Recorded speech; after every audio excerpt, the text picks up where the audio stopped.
Hey guys, how's it going? KRIPP'S here. Today I give you guys an update to the ultimate Firewall Sorc build on Mobalytics. Now this is the build that I first made when I started playing Diablo 4 in the pre-season era. It is a build that I've always had my eye on and I've always considered replaying it with each update. Now, this update, Season 2, is a really big one, and Firewall Sorcs have some of the biggest relative buffs to their other build and class counterparts. While Firewall, overall, the damage is going to be about the same, I would say, as previous patches, the other classes are receiving between 50% and 85% damage nerfs. So that actually makes Firewall Sorc one of the strongest builds in Season 2. So that is pretty interesting. Season 2 introduces vampiric powers, which help Sorcs a great deal, particularly Firewall Sorc. So we have a very consistent form of vulnerable. We get unstoppable and deal damage if we dash through targets, and dashing through targets also puts the Vampiric Curse, which gives them vulnerable. This means that we don't need to go Frost Nova crazy to a point where we can actually get the mana regain upgrade to Frost Nova if you wish. We have attack speed bonuses based on your movement speed, cooldown on ultimate. It's a very powerful ultimate if you're playing a Sorc, and a large damage over time bonus, which can help starting out your character but also scaling a little bit later on. So the skill setup is going to be very similar to what you've seen in the past, but the item setup is going to be quite different. So let's talk about that. The skills are probably what you've seen in the past. I really like Firewall and Meteor combo because the more targets, the crazier it gets. We have Firebolt just because we need to spend the points somewhere. Elemental Dominance affects mastery skills as well, so you want to cast those over 50 mana. Frost Nova, but only 1 point, and I put with the mana upgrade. You can still do the vulnerable upgrade if you want, but I think gaining a little bit of extra mana is pretty nice. We do want to scale Teleport because ideally we want to use Raiment of the Infinite for stuns and the pull-in effect. So, yeah. I don't really want to drop points off Teleport. Glass Cannon is fine because we're much more tanky. The Align the Elements, I believe, works on 2 hits now.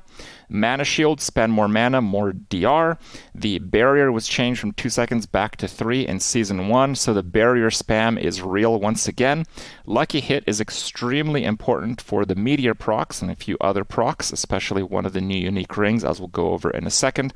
Firewall is the main source of damage, and we want to upgrade it with the burning 3 seconds after leaving Firewall because it's really difficult to just keep the mobs inside the Firewall at all times. A little bit of damage.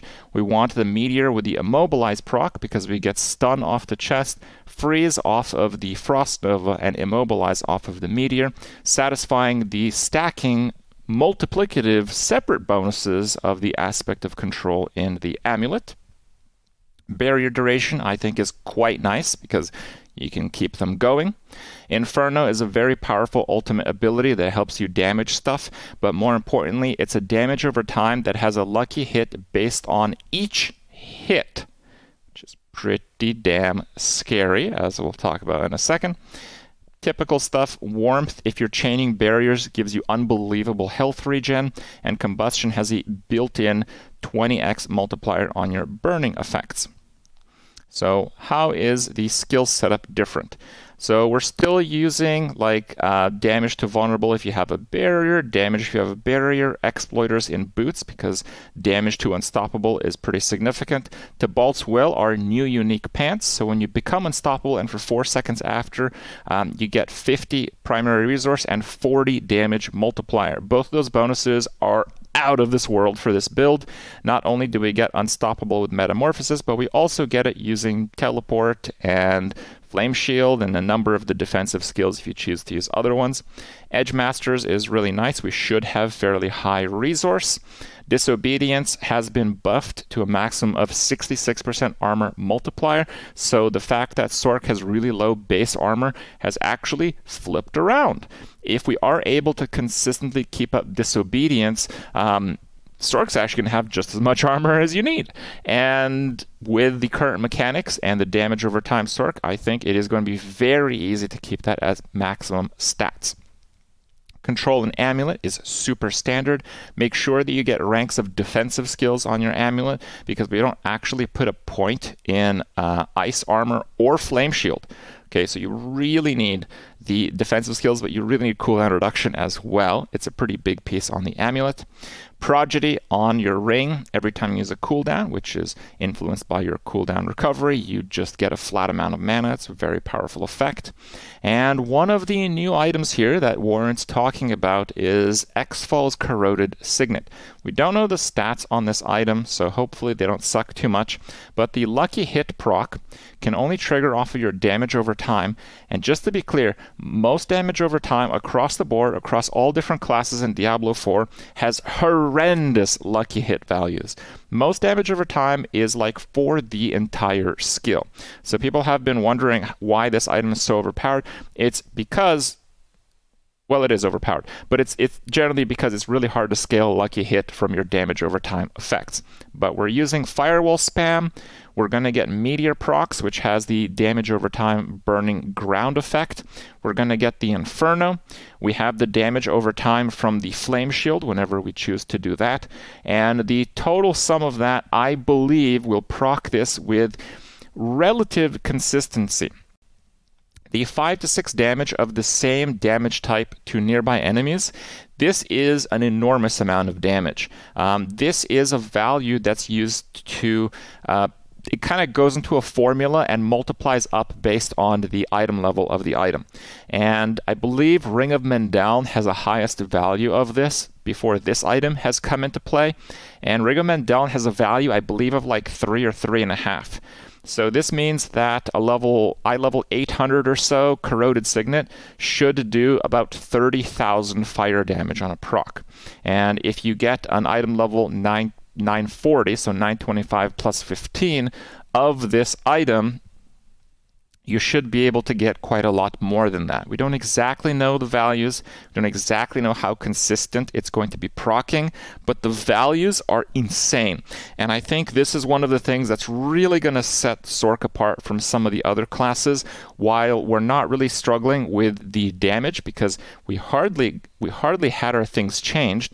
The main change has actually been to Burning Instinct. Instead of getting a massive amount of like percent damage, we get like a little bit less, but it's a multiplier. So the focus of normal like flat damage increases from our other nodes and paragons actually makes it a bit more worthwhile now. So you actually have a more normalized paragon tree, but overall the damage is pretty much the same. And once you get the X-Fall ring, you should have crazy single target, which is one of the weaknesses of this build prior to that. Pretty standard glyph setup. One thing that I changed, I put Tactician here to get more damage reduction from enemies that are burning. And I put Elementalist here because scaling up these nodes is actually decent now. The non-physical damage is actually a very good stat because we don't get like 600 of it from Burning Instinct anymore. Burning Instinct is just a multiplier now, actually. So it's pretty interesting. Resists matter. Int matters. You know, a lot of stuff is pretty interesting. We still want to get a little bit of crit damage for the conversion. Control there, and we're not scaling vuln damage as much as we were. I think crit scaling here is fine. We're still going to get some crits, even though we're not really playing a hit-based crit build to give quite a bit of bonus damage. I think this is going to be one of the best builds for Sorc. The only other contender is kind of like the Ice Shards Blizzard build. That build was certainly stronger than Firewall last season, but there's a large number of things that make Firewall relatively stronger in Season 2. So we'll have to see, but if you enjoyed playing Firewall Sorc in the pre-release, the pre-season Diablo 4, you should very much enjoy it in Season 2. And again, if you want the details to the build and you want to see the details of the Paragon, I have spent quite a lot of time trying to maximize every single one of these points. Make sure to check out the guide on Mobalytics. I will include a link below, and you can see my other builds as well on Mobalytics if you wish. Enjoy, and we'll see you next time.